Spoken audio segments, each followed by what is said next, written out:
I'm notorious for saying that I actually think AI will make us more human. And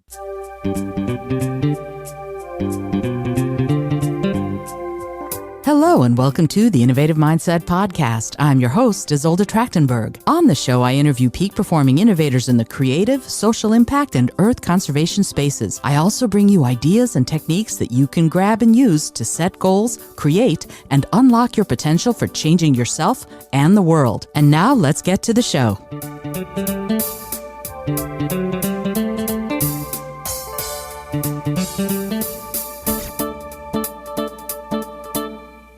Hello, and welcome to the Innovative Mindset Podcast. I'm your host, Izolda Trachtenberg. Super honored that you're taking the time to be here and listen to this. And I'm honored you've got to hear about this week's guest. Oh, my stars. You know that this person is catnip to what I do and how I think. Let me tell you about Neil Sahota. He is a United Nations AI advisor, artificial intelligence advisor, IBM Master Inventor, co-author of the book Own the A.I. Revolution, and co-host of the Changing the Story podcast. Over his 20-plus year career, Neil worked with enterprises on the business strategy to create next-gen product solutions and markets, and to create the culture and ecosystems needed that we all need to achieve success. Plus, I just found out that he's a former NASA guy, or maybe still a NASA guy. I'll have to ask. I'm super excited to have you here, Neil. Thank you so much for being here. Welcome. hey, thanks for having me on, Izolda. I'm stoked to be here. This is awesome. A lot of probably what's going to happen is I'm going to just be nodding and going, yes, tell me more. Because obviously you and I have so much in common, especially the NASA connection. And you worked on in space science. You were doing space station work at Kennedy, which I think is amazing. And NASA's known for innovation. That, everybody's always looking at NASA as, oh, they're cutting edge, they're innovators. And they're also engineers, and there are also people who are doing education. There's a lot of stuff going on there. But ultimately, it's looking to the skies, looking to see what else is out there, what else might be out there. And so the question I have for you right to begin with, because I want to talk about some of your past, but I want to start just immediately. What, in your mind, is innovation? That's a great question.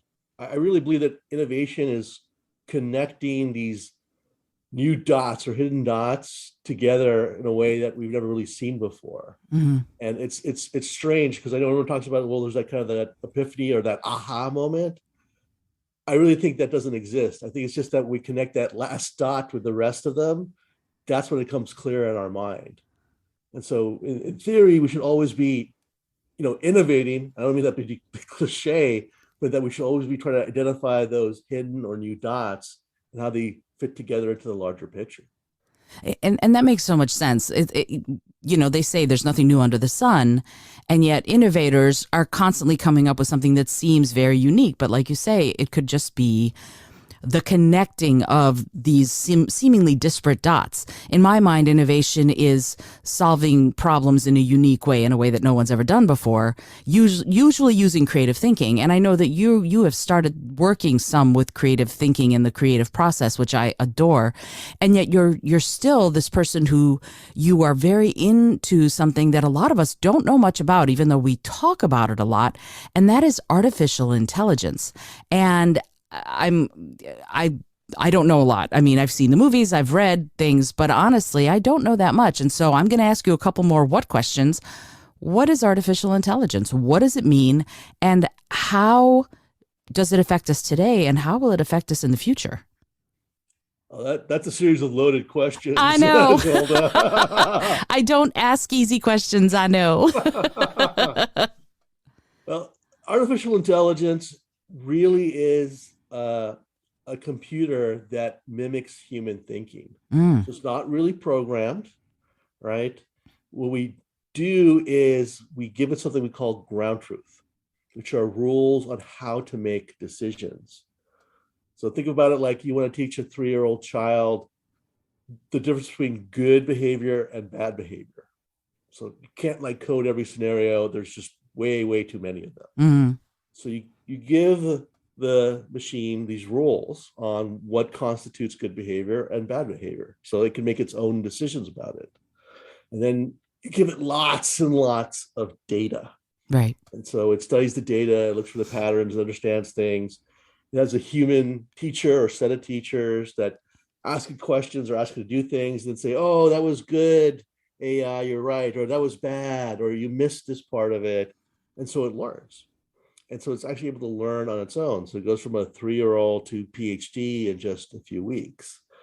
But then taking all its experiences, its knowledge, its ability to crunch millions upon millions of data points, the AI system can then actually do tasks or activities that require some level of cognitive thinking. And that's the real difference, but than we're used to with computers, where we program everything. AI, we don't do that. We're not even like giving it, here's the algorithm. It's actually creating its own algorithm as it does the work. So where is that taking us?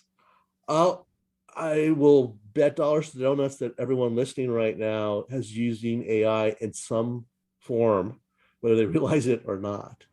I mean, you talk about recommendation engines, you talk about concierge services. If you have the Citibank app, they're actually using AI in there. And so we've gone from the past, which was a lot of focus on like automation and complex problem solving, to now things where we're actually using AI to create new forms of art, to actually tackle problems like climate change, just because it remembers everything it reads, it does. I mean, imagine having like 20 million medical studies lodged into your brain as you see every patient. That's the power of Unleashed with AI. I love that. And you're going to hear me or hear me not. You're not going to hear me say things. They're going to be, how do I put this? I take these pauses because I want to take in what you're saying. And some people call it dead air. I call it anticipatory air. So please forgive me if you just sort of, it feels like I'm not there. I'm here. I'm just listening and I'm wondering and synthesizing what you said. So I'm fascinated by what you're saying. And like, okay, so there's a predictive algorithm that it's making itself, this AI. And previously, we can look at computers to sort of do exactly what we told them to do. That's what a computer does. It tells, there could be a bug in the programming or whatever, but really, when you tell a computer to do something, generally speaking, it does exactly what you told it to do. That seems to be the difference, if I'm correct in what you said, between a regular computer program and something that is an AI situation. If that's oh, go ahead. Sorry, you're spot on, Izolda. I just want to put one caveat in that the AI can only do what we've trained it to do. So those people that are worried about that Terminator scenario, if the AI is bored, it's not sitting there thinking like, well, I'm hoping to fight wildfires, but since I have some spare time, I'm going to teach myself how to drive. That doesn't happen. Right. Okay. So it's not thinking on its own in that way. I love that too, even though I love Terminator is one of my favorite movies, I have to say. Judgment Day came and went, and I was like, oh, that happened and didn't happen. Okay, good to know. I'm not moving on. But at the same time, when you're in that space and you're looking at AI, there is that human component. Like you said, it will only do what we've trained it to do, or what you've trained it to do, since I'm not involved in it at all. But if it's going to only do what you've trained it to do, and there's an unpredictability that cannot happen, therefore, how much can an AI really mimic the innovations, for example, that a human might be able to come up with? So that is a great question, Izolda. And the answer is that it actually can't. Okay. So AI is not good at imagination. It's not good at creative thinking. Again, it can only do what we teach it. And what we found is things that we can commoditize, that's what we can wind up teaching AI. Mm-hmm. But other things like, here's a first of a kind, or, we were talking about NASA earlier, a whole new type of alien species that might be silicon based, right? The AI doesn't have enough wherewithal to imagine those scenarios. Right. So right. There are things that machines do better than us, but there are a lot of things that human beings do better than AI.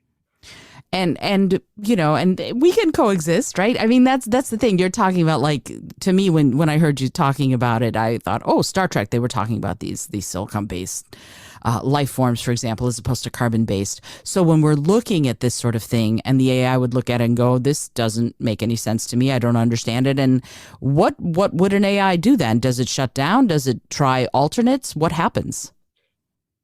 I'll give you the typical MBA answer. It depends.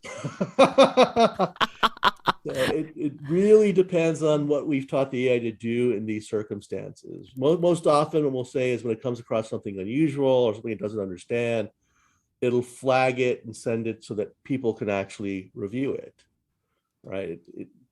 If you don't do that, it'll probably just say unknown or I don't understand and quit on that part. Right. But Right. that's the more common thing is we'll actually flag that for human review. I give you an example. Hmm. My work with the United Nations, they're really big about AI robot judges, right? Backlogs in the courts, less corruption, improve access to justice. And one of the things that actually has happened is in Estonia, they've actually developed these AI robot judges for traffic court. Hmm. Because speeding tickets, running a red light are very, I'll call it standardized types of infractions. So these AI robot judges can handle like 90% of the cases, but there's still that 10% where something unusual happened, and those still get referred back to human judges. So Right. like someone was, doing 140 kilometers per hour in an 80-kilometer per hour zone, but they're saying like, oh, my friend was having huge pains. I was trying to get him to the emergency room, right? Right. Right.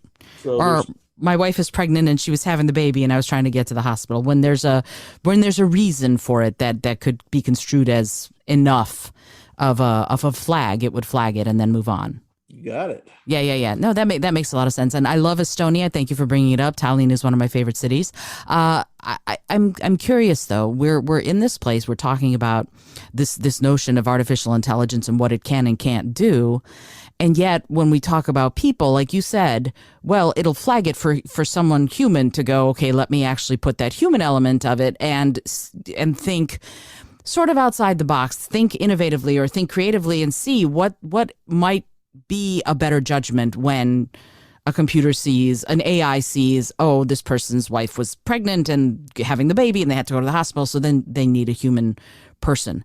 And yet, we understand that humans are going to think differently. They're going to think outside the box. And you mentioned several times thinking creatively, which again is catnip to me. But a lot of us focus in on what we know rather than on what we don't know. We struggle with that creative thinking, and in my work with my clients, I work on that a lot about how to release ourselves from that particular struggle and embrace creative thinking. But I think people do struggle with it, and I'm wondering, do you have thoughts on that? What makes us struggle to create or to innovate? A lot of it has to do, I think, with familiarity, that Mm, we've seen something or experienced something enough that we think that's the normal pattern, I guess I'll call it. mm-hmm. And tied to that is that we're used to like computers, machines being about automation, right? A way of doing something faster, cheaper, less errors, not realizing we've evolved the tool set, that we've created new tools with new capabilities that we could tap into. We don't know that. And because we've gone this pattern of familiarity, we're like, well, we have all these smart technologists. They can usually tell us what we could do with these new tools. We're at a point now where look at something like AI or even the metaverse, that with all these new capabilities, the technologists, as far as they are, they don't have the domain understanding of the pain points. And as a result, they can't really tell you what you can do with it because they don't really know where to even try and focus it. They don't understand what the challenges are for your particular job or industry. If I could share maybe a bit of a personal story. Please. Years ago, I had a cousin.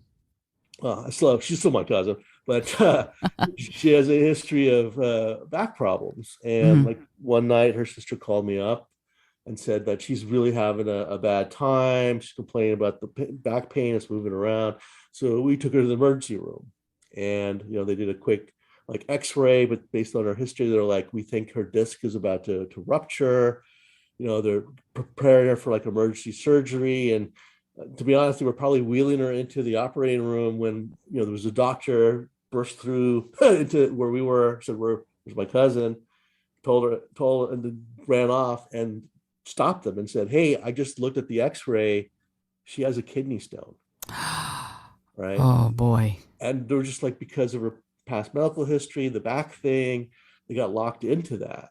Right. And they weren't looking at the symptoms she was not exhibiting around, like a disc injury. They're just looking at a few things.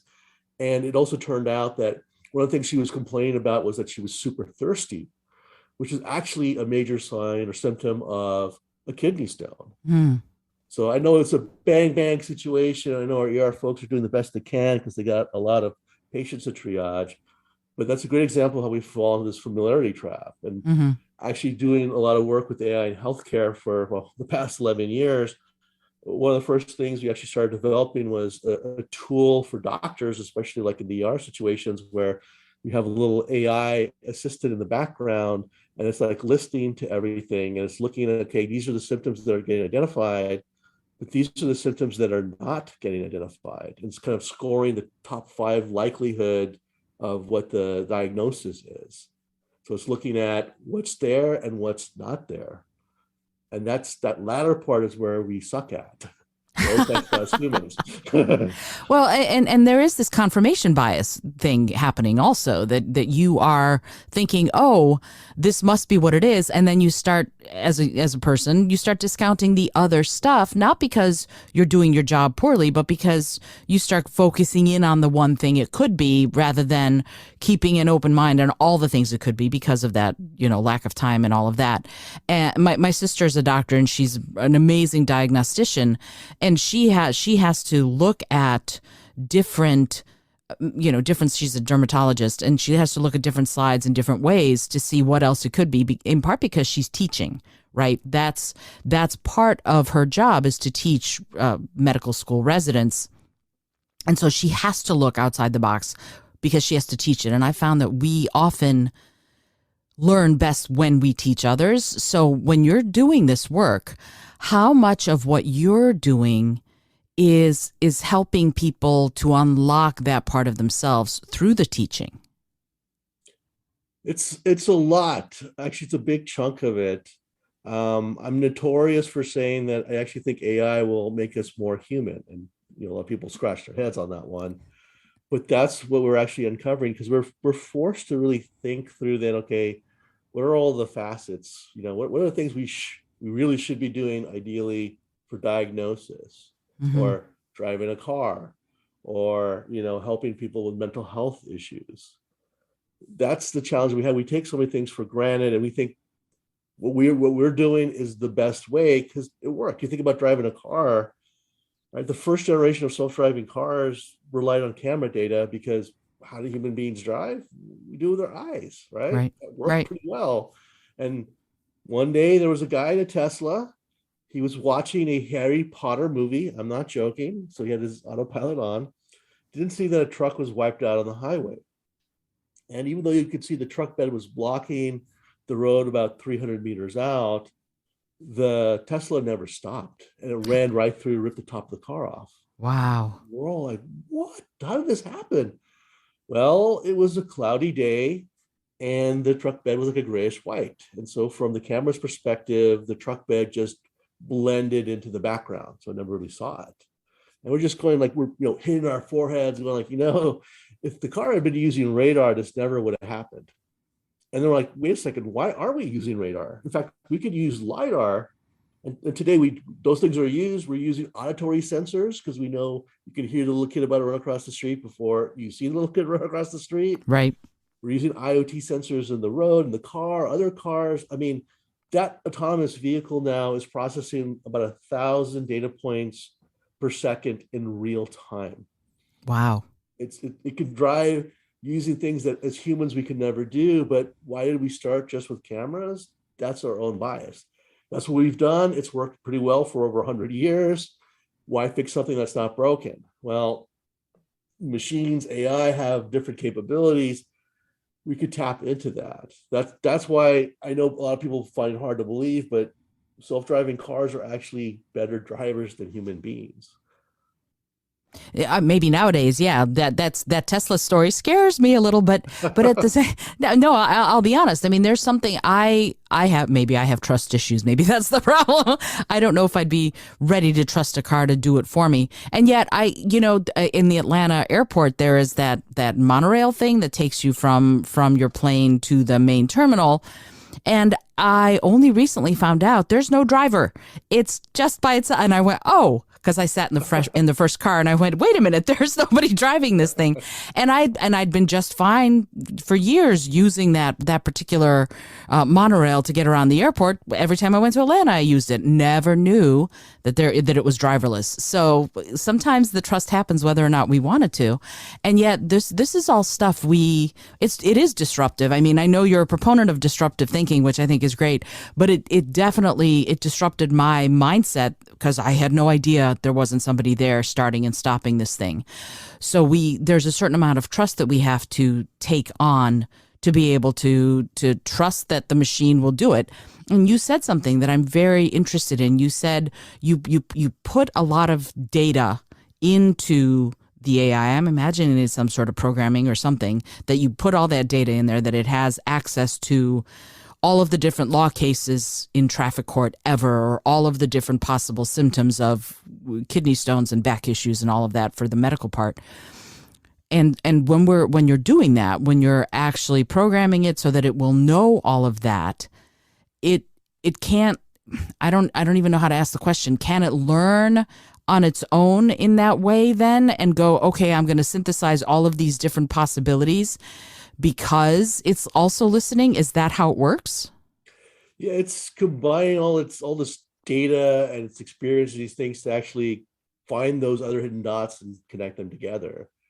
I'll share another story where there's a company called Legalmation, started by 3 lawyers, not much technical knowledge, and that's typically how AI works, but they essentially developed like an associate lawyer, AI lawyer. And one of their first clients was actually Walmart. And Walmart had a case where a guy, ironically a dentist, bought a whole chicken, bit into the gizzard, chipped his tooth. So he sued Walmart for damages. I don't know what Walmart would normally pay at 20, 30,000 or something just to be done with the headache. But now that they're using this Legalmation AI, the AI got the complaint, it read it, it starts generating the corresponding court documents and the deposition questions, but also it formulates some initial case strategy. And one of the things it came back saying was, it's a material fact that when chickens eat, they eat stones, and that gets stored in the gizzard. So by the plaintiff, trying to eat the gizzard, they should have been aware of the risk. That argument won Walmart the case. So, didn't have to pay anything. And we're all kind of going like, where in the world did it learn that? We're going through the corpus, all the data we use to train and stuff, nothing about chickens or stones, all these things. And I asked a couple of managing partners from some of the biggest law firms in the world, like, would your lawyers have figured this out? They're like, not unless they were chicken farmers. So that's the power of being able to process so much different data, right? It was probably thinking like, okay, what are material facts? Why would a chicken have a stone? Oh, it turns out they eat stones and they're in the gizzard. And this is what happened. This guy said he bit into the gizzard, chipped a stone, connected all those dots together. Interesting.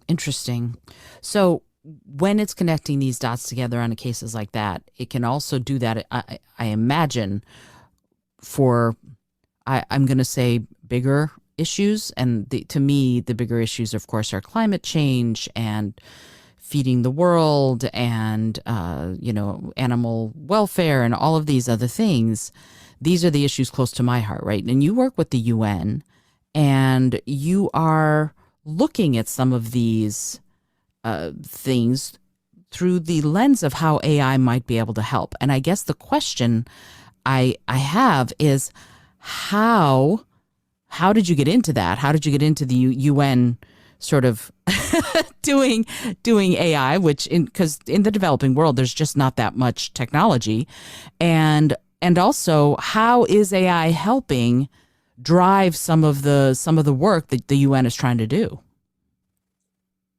I got involved in the UN because actually my good friend Stephen Baraki, he was sitting on some of the committees, and there was like this big conference they do, I think every 4 or 5 years with all the world leaders and ambassadors and stuff. And I remember he called me up one day because I had just done a big favor for him, and he wanted to thank me for that.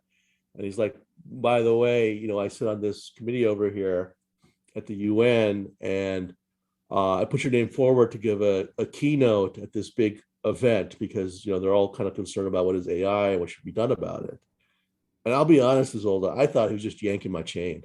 I'm like, yeah, right, Steve, and on the UN. It's like, no, seriously. A couple of the UN guys even said that they've heard you talk before, and they're like, do you think you'd really do it? I'm like, yeah, right, whatever. Did not believe him, right? Next day, I get an email, nice PDF attached to it, letter from the UN Secretary General inviting me to speak at this event. And I'm like, oh, I guess it is real. Wow. So then I said, okay, I'll do it. I'm happy to help. And I was warned that at the time, and it was 2015, that the UN leadership and the world leadership thinks that AI is Terminator time. It's going to rise up, conquer the world, eradicate humanity. So no pressure on me. Right. So I gave a more optimistic view about AI, but I talked a little bit about what it is, but I focused it more on how AI was already being used in public service and how it could be applied towards the sustainable development goals. And my speech was really warmly received. So I survived. Whew. Yay. But that evening at the reception, the Secretary General actually sought me out. And he's like, Neil, you never actually thought about using the technology. We were kind of worried about what might be done, how we regulate it.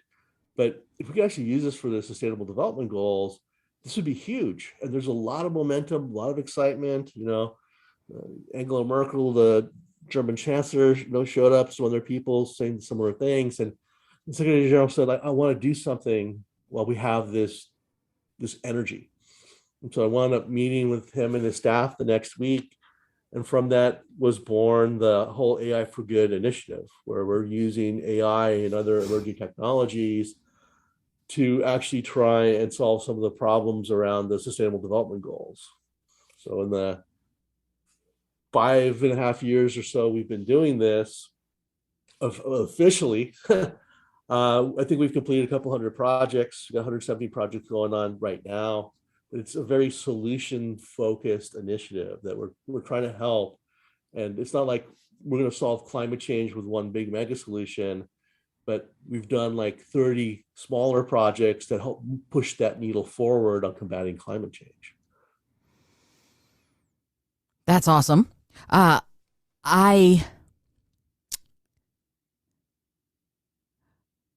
feel like you should have mic dropped there. because this is such a beautiful way to synthesize what is and what can be into something that's going to do good. And I think that's amazing. You're doing these. Are you focusing most of these on the developing world or on the developed world? It's really both. What I've learned is that local problems have global solutions. So you look at there are parts in Malawi or Bangladesh where they know that they got to try and upskill more people to get better jobs. And, they're working on things. And part of what we've done is create something called the Innovation Factory. So these social impact entrepreneurs have more resources, access to funds, other things to pursue this, because if they figure out something that works very well for their community, odds are it can be replicated across the world and help everybody. Again, mic drop. That's awesome. Okay. I'm ridiculously curious. So the Innovation Factory, resources are great. And what we talked about earlier about mindset is, this is the Innovative Mindset podcast. So I have to sort of ask about it. How do you encourage people? Yes, they're social impact entrepreneurs or they're environmental entrepreneurs or something like that. Is there a framework? Is there a way to encourage people who might be thinking about it but haven't taken action, or who might have started getting inspired but haven't even thought it through, to embrace innovative thinking? What is your thought on that? Absolutely. Innovation or disruptive thinking is not the exclusive domain of Elon Musk or Jeff Bezos. Certainly hope not. I really believe that each one of us has the ability to be an innovator. Absolutely. I think the problem really is when people say like, well, how do I do that? Or, how do you come up with these, like even these ideas? Everyone says the same thing. Well, you got to think differently or think outside the box. Okay, that's great. How do you actually do that? Right. And realizing that problem, one of the things I did a few years ago, or a couple of years ago, well, actually, it was a few years ago. Time warp in the pandemic, I think, has skewed things. But a few years ago, I actually looked back to my career and said, how did I actually figure some of this stuff out?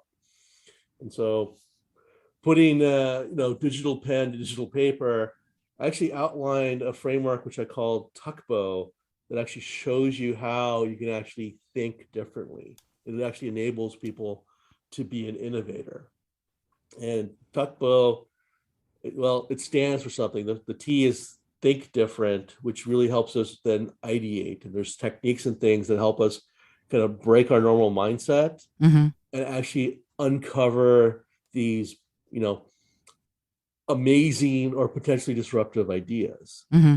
Then the U is really understand different. So just because I have this great idea doesn't mean it's really valuable. And so the understand is really then of saying, what's the value that is actually getting produced, and is that aligned with the needs or the problem that's actually out there? And if the answer is yes, or I can see how that alignment exists and articulate that, then you move on to the C, which is create different, which is actually implementing, building out whatever product, service, whatever your idea is, you actually bring it to reality. Then you get to B, which is be different, which is then how do you actually drive adoption? Because let's be honest, most people not into change, right, tend to be really change resistant. So how do you overcome some of those barriers and help people actually see and realize that value you're promising them? And then the O is own different, where you really have to also then build out the infrastructure to make your idea and the change successful. And that's one where I see a lot of organizations and individuals actually stumble at. And Tesla is actually a great example of that. Is why did they succeed with electric cars where so many people before them for decades had failed? It's not like they said, okay, hey, we have much improved battery technology.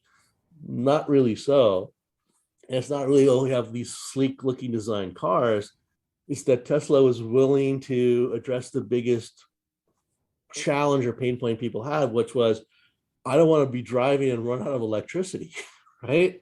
So Tesla went out and built the infrastructure for that. They built the supercharging stations. They built an app to help you find them. They negotiated with, shopping centers and other retailers and apartment complexes and corporate offices to have charging stations there, so people feel confident they'll always be able to get electricity. That was a big driver of their success, was doing that infrastructure and owning different. Yeah, that makes a lot of sense. It's funny. I have a friend coming into town tomorrow, and he's driving an electric car, and he spent a lot of time trying to figure out where are the chargers along his route to get here. And the fact that you're saying you have to extrapolate where you are to where you want to be, so building the electric car wasn't enough. Building the infrastructure and the methods for having people be able to actually use that electric car day to day, that seems to be the key factor there. What are your thoughts on that?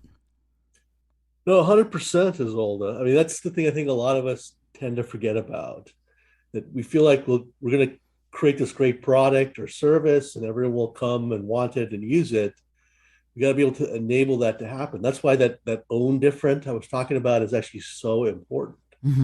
That we have to create, I know I'm using the word infrastructure, but I think the buzzword today is now ecosystem to support all this. Right. And there is this notion of the environment has to be one that's ease of use for the end user, right? So usability and user experience is really important. And yet when we're planning it, I remember I used to do QA QC for National Geographic a long time ago, and a coder doesn't give you a product thinking it's full of holes, right? They give you a product they think that they are finished with, and now it's up to you to break it. But in their minds, it's as good as it can be until someone comes along to break it. So how do we think that way? How do we get to the point where we unlock our ability to extrapolate to that ecosystem that you're talking about? Like, oh, not only are we going to create the electric car, but we're also going to create the ecosystem, the environment where people will be able to use that electric car easily. Interestingly enough, that's really about when everyone talks about the customer point of view. Okay. Can we actually put ourselves in the shoes of a customer? Hmm. And that's a bigger challenge than I think people realize, because they're like, oh, I understand the customer. But then it's like, have you ever talked to any of them? Right. Oh, well, I know what they want. And it's like, it's not the same thing.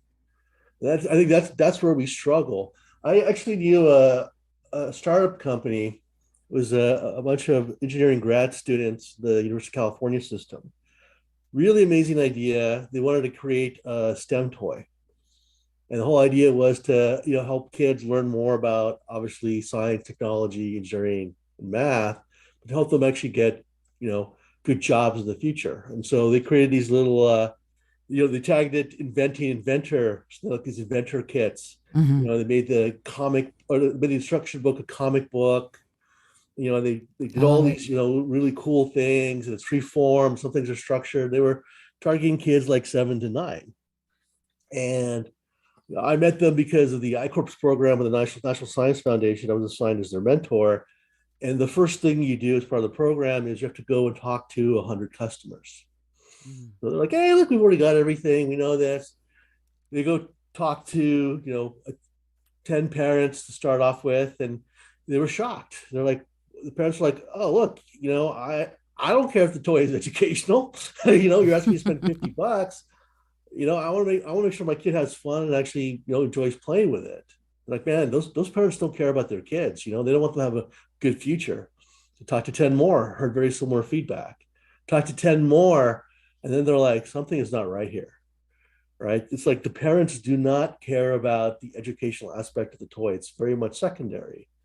And if you really think about it, you're trying to buy a educational toy for a 7-year-old that they can get a job when they graduate from college.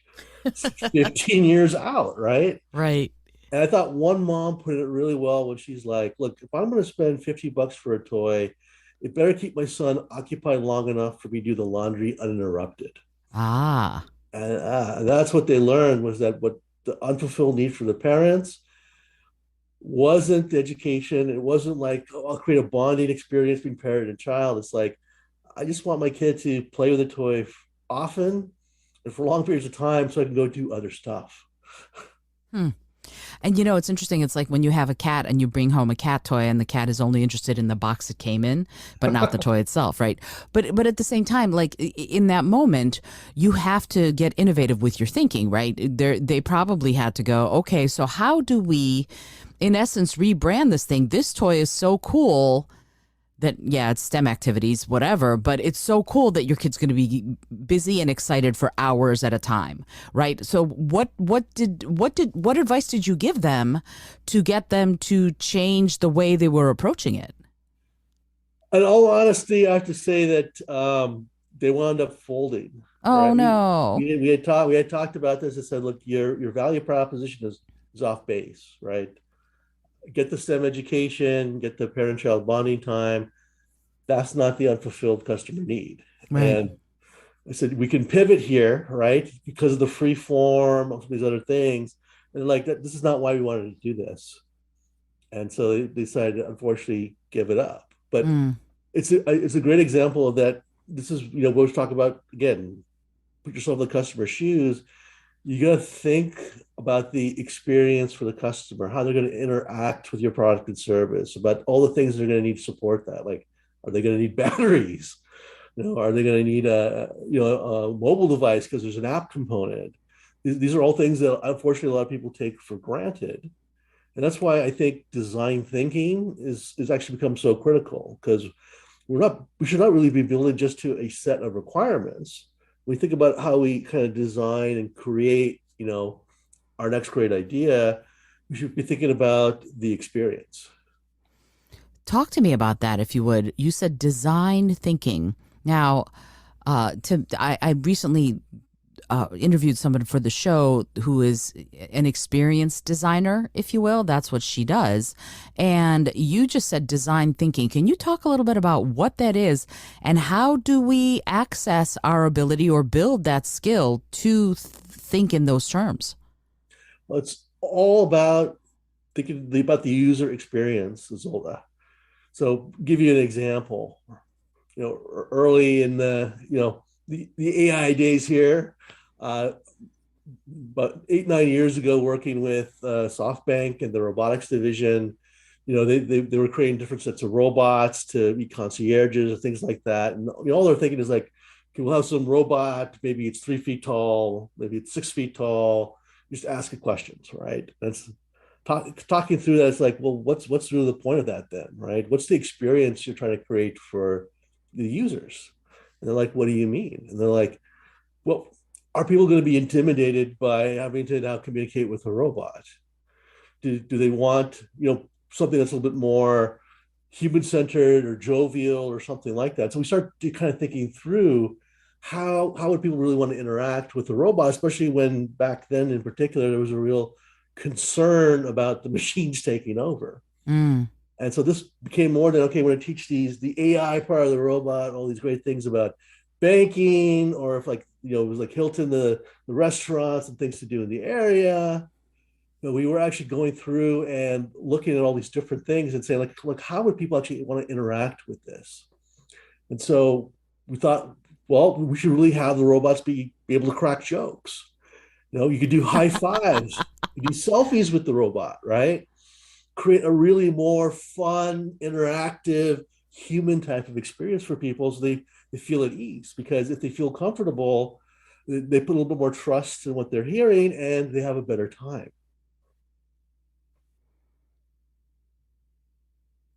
It's interesting because as I'm listening to you, I'm kind of going,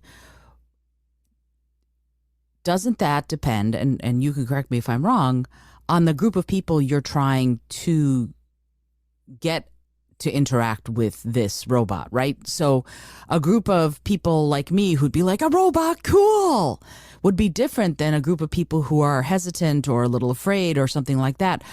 How do you do it? Like, is that something that is going to be good for people like me too? That kind of user experience, or am I not the demographic then? If I would be like, wow, robot, this is awesome. Well, this is a great thing in that you can give the robot, so I'll call it kind of different ways or different personalities to interact with people based off that person's personality. Ah, Like, okay. whoa, cool robot, right? It'll probably go, hey, cool human, right? I love it. I love it. So it can take in that kind of data and then sort of, is it run the program? I'm not sure exactly what the right language is there, but behave in a matter in accordance with what data it's received from the person reacting to it. Is that what you're saying? Yeah, that's actually Ah, that's one of the amazing things that we've seen is that AI is actually better at reading the emotional state of a person than a human being, in large part because it's got this laser like focus on you. mm-hmm. It's not thinking about, oh man, do I have to be traffic or what are the kids up to or what are we gonna do for dinner? It's paying right attention to you. It's listening to you. It's looking at the body language. It's using neural linguistics and kind of decoding from the words, the tone of your voice, your personality, your values, how you like to be communicated, what words connect with you better. It's doing all these things to create a more, I'll call it individualized experience so that it's trying to find the best way to connect with you. That is so cool. See, I would be super excited about that. And so when you're talking with someone like me, I'm not the most tech savvy, but I'm pretty tech savvy. But then you're also working in the developing world with people who might not be as tech savvy on bringing some of this stuff to them as part of the UN. Is there a difference, or does the AI go, okay, this person's not tech savvy at all, and I'm going to have to respond accordingly? There's a little of that. There's also again this whole idea about design thinking and the user experience, how you set that up. So I've done a lot of work with farmers like in Bangladesh. Mm-hmm. And you think about, again, not the best infrastructure, right? So you have to consider, like, if we're going to help them, you know, grow more crops with less resources, what's the best way to do that? And you got, you got these great data scientists, you got these guys with, agricultural PhDs saying, like, well, there's so much data we can think about climate and insect infestation and cash crops versus nutritional crops. And I won't bore you with all the stuff, but they're like, we can create these dashboards and stuff, and then they can connect the data. And it's like, we're working with a bunch of farmers that, probably haven't taken anything beyond basic math, Right. you know, that's not going to help them. We can give them all this great information. We can create all these nice reports and dashboards. It's not going to help them. And if they need stuff that requires a high speed internet connection, it's not going to work for them. Mm. So we really have to think about what's the best way we can help them and help, package the information up so they can make good decisions given, their educational state, given the infrastructure. And so we were able to come up with a really self-contained, very simple app that all it required was a cellular connection, Mm-hmm. right? It had a very simple set of things, but the AI would actually make recommendations. And so the person could actually play around with it and say, well, if I were to grow more of this or grow more of that, what does that do for how much crop I can do, how much money I can make, or how much food I can produce for the local community, balance that out, also show how much water, how much topsoil consumption, that kind of stuff. And so really help them actually then optimize in a way that they could understand and actually do. I love that. That is so cool. Okay. So when you're doing that, when you are working with farmers like that, I remember, for example, the I was in South Africa doing a NASA workshop a number of years ago, and Nokia had basically come in and given cell phones to people who had never had a landline, right? So I'm teaching a workshop, and there are 80 people from all over Africa, and somebody gets a phone call in the middle of what I'm teaching on soil science. In fact, that's what we were talking about. It's agriculture and soil science. And he picks up the phone and he starts talking. And after he gets done, I said, would you mind putting your phone away? And he goes, oh, no, someone might call. And then I said, okay, well, then if you need to take a phone call, can you leave the room so that I can keep teaching? He goes, oh, no. I want to be sure I can hear what you're saying. So it was this weird sort of conundrum. But afterwards, and the reason I'm telling you the story, afterwards, somebody took me aside who was one of our hosts for this workshop. And he said, you have to understand, these are people who have never had a landline. And up until they got these cell phones, if they wanted to connect with someone 30 miles away, they'd have to go to that place and talk to them. So talking on a cell phone is revolutionary, right? So and yet they had really jumped on the technology, and everyone who had a cell phone was calling and they loved it. So when you're talking about, working within the means, there are lots of people who were jumping up and grabbing that technology. And so it was a real opportunity for Nokia. But then there are other enterprises, I think, that can be just as successful in the developing world. I'm not sure they're thinking in those terms. What are your thoughts on that? Are we doing enough in the developing world for like various enterprises, NGOs, things like that? And if I don't know, this is an opinion thing. Are we doing enough? And if not, what could we be doing to help those folks think more like entrepreneurs, but also us be more like entrepreneurs so that we can work with the developing world in a way that's substantive and beneficial? Interesting question, because I see two facets to this. The first is we're not doing enough, not for lack of trying, but I think we're not doing it the most effective way we could. Mm, There's a lot of overlapping programs and other things going on, and we know that, again, there are some infrastructural issues mm-hmm, behind climate change. The number two initiative for the UN Secretary General is actually global connectivity. mm, That having a stable high speed internet connection and access to mobile devices has become absolutely vital. right. not so we don't just go stream Yellowstone, but yeah, we know that the child that has access to like an iPad at 2 years old, their cognitive skills around some of the stuff is much more developed than the child who gets the iPad at 8 years old. Mm, And that has a lot of obviously repercussions down the line in terms of education and job opportunities. sure. So that's the challenge, is how do we optimize the programs and how do we, get this infrastructure everywhere it's needed. And the second is we're always thinking about playing catch up rather than leapfrog. Mm, And I think that's ironically, a mature world syndrome. So, I love your example about the cell phones in South Africa. Right? A lot of places in Africa didn't have landlines. Same thing in Asia. So they didn't have the landline infrastructure that the United States and like Europe had. right. Interestingly enough, because of that, when mobile phones started coming out, the penetration was a lot faster in Africa and Asia.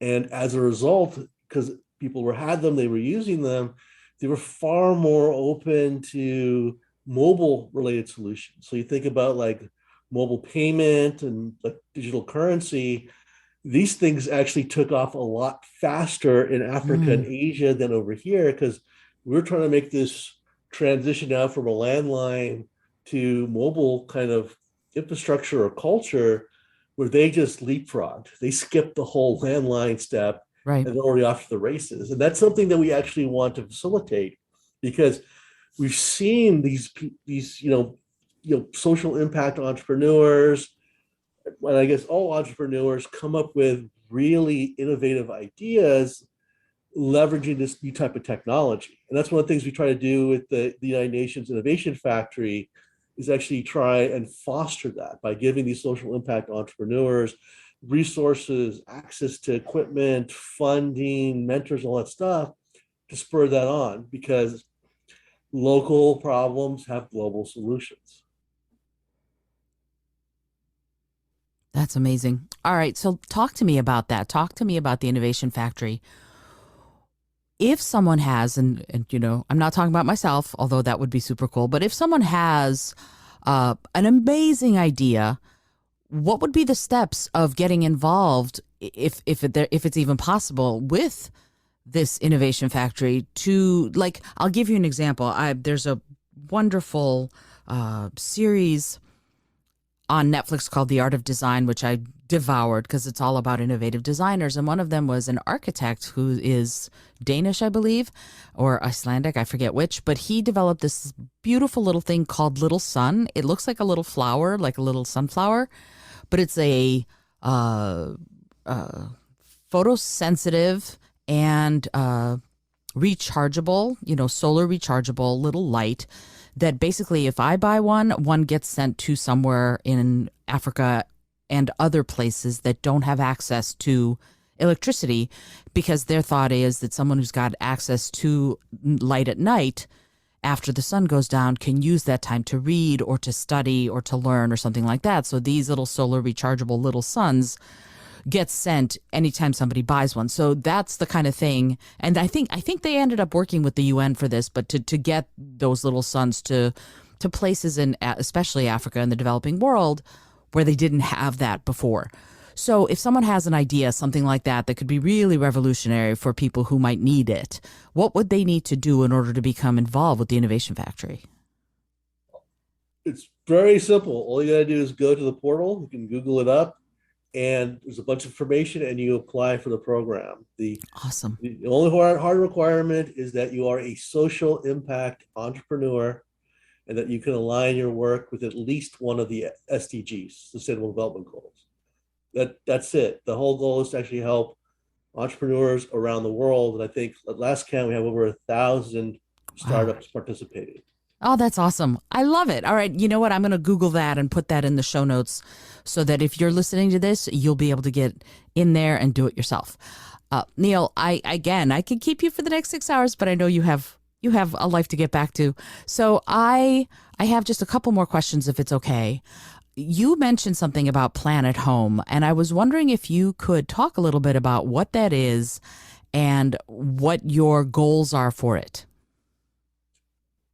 Planet Home is an organization dedicated to environmental issues and like other things around people and lifestyle.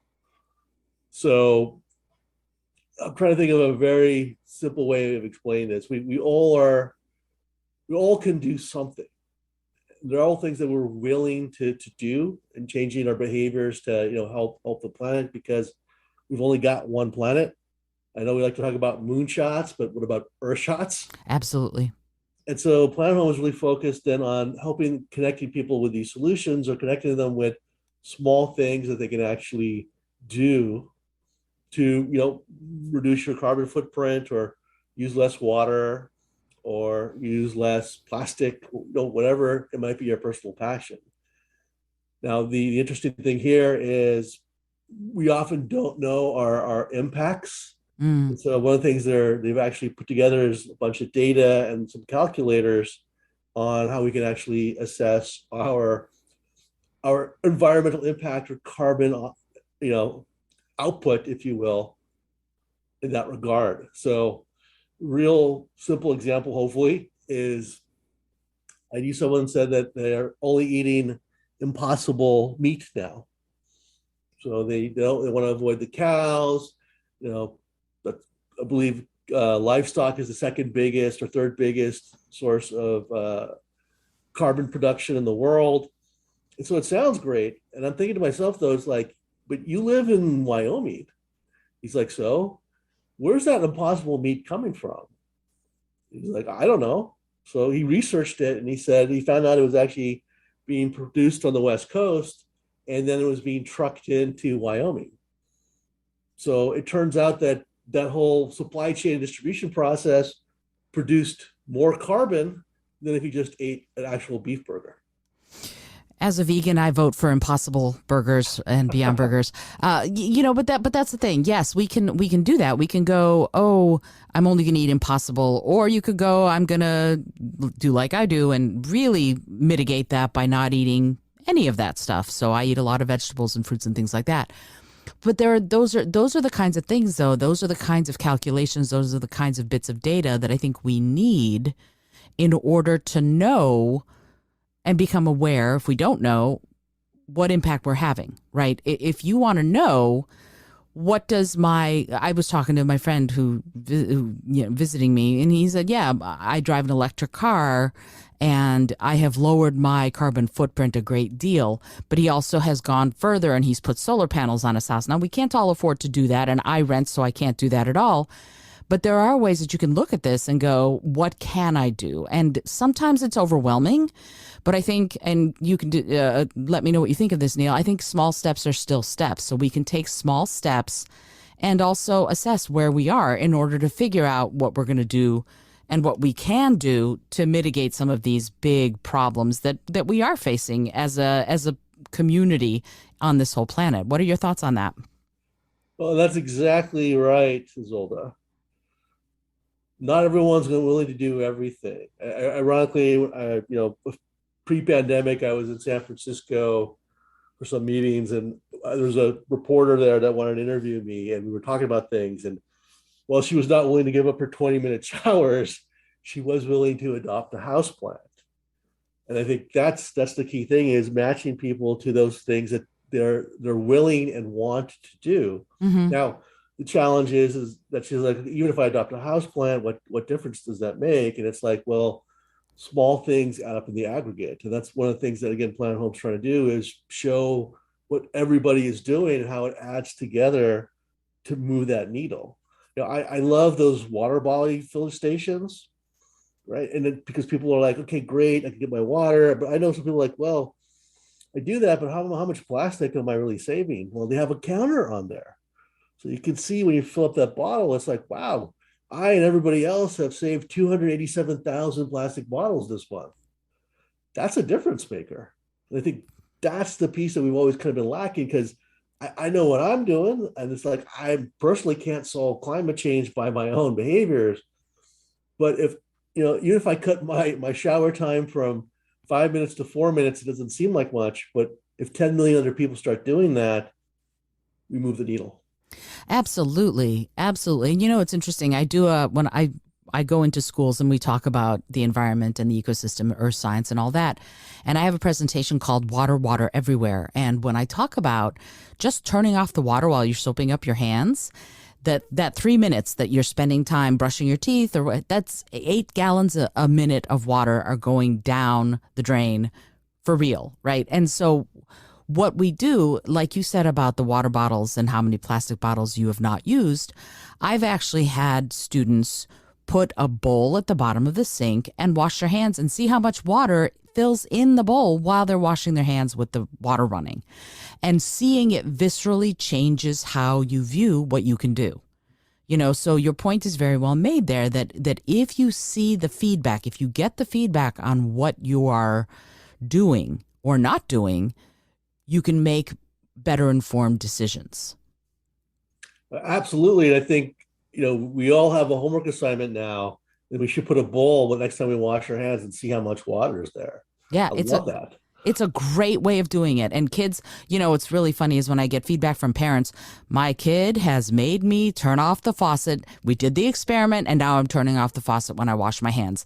And that's a win. As far as I'm concerned, that's a huge win, not just for each individual person, but for the earth. To me, that when we can start seeing those tiny steps become a bigger solution, if you will, then we really can move the needle. Yep.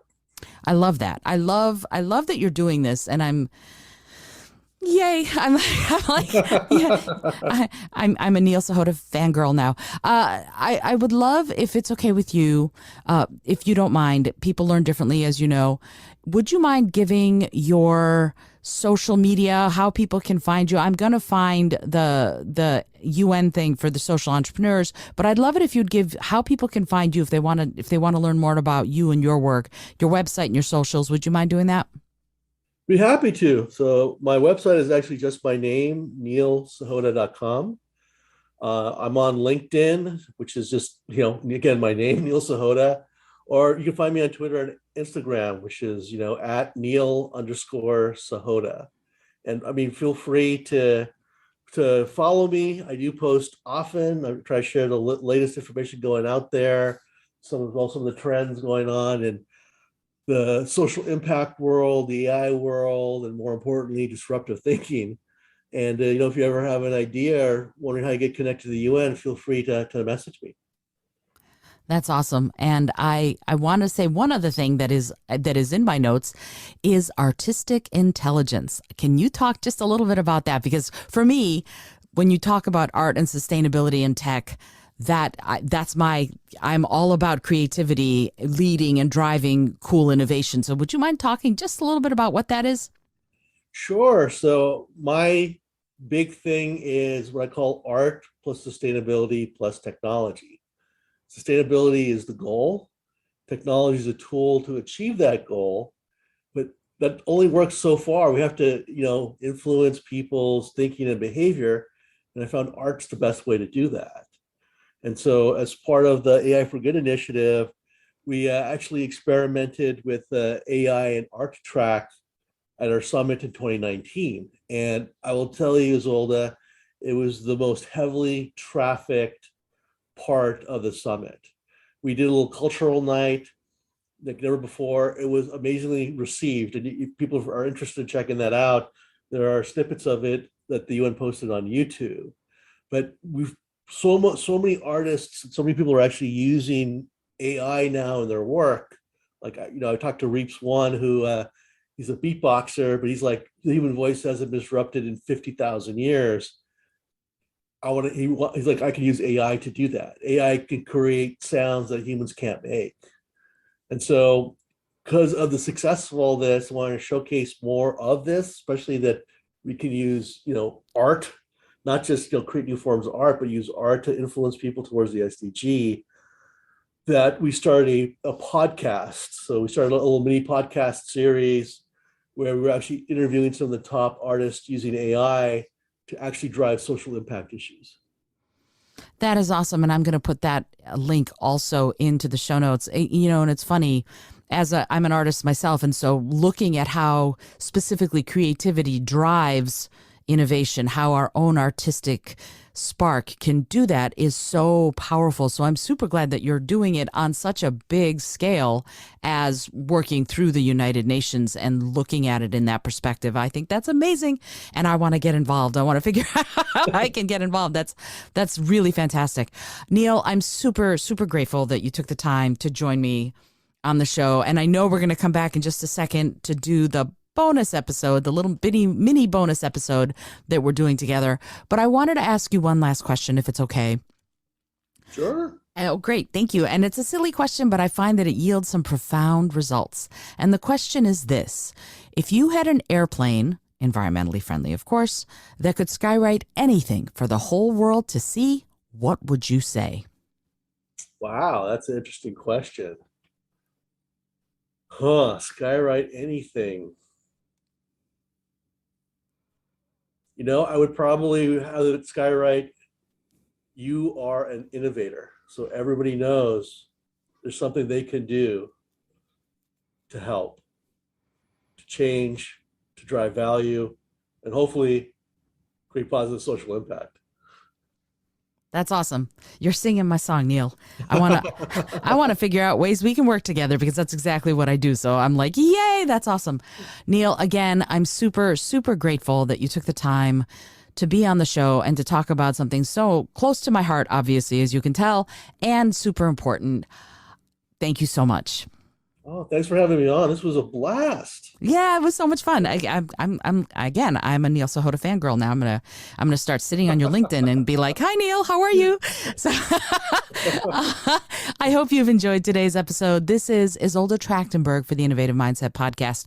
As always, you need to check out the bonus episode, because we're going to get a little bit more fun and personal. We're going to get some of Neil's recommendations and fun favorite things. Until next time, as always, I remind you to be bold, be creative, and most of all, be kind.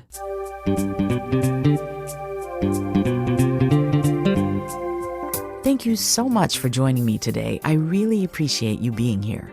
Please subscribe to the podcast if you're new, and it would mean the world to me if you told a friend about it. Today's episode was produced by Izolda Trachtenberg and is copyright 2022. As always, please remember this is for educational and entertainment purposes only.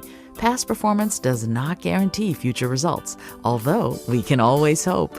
Until next time, remember to be bold, be creative, and most of all, be kind.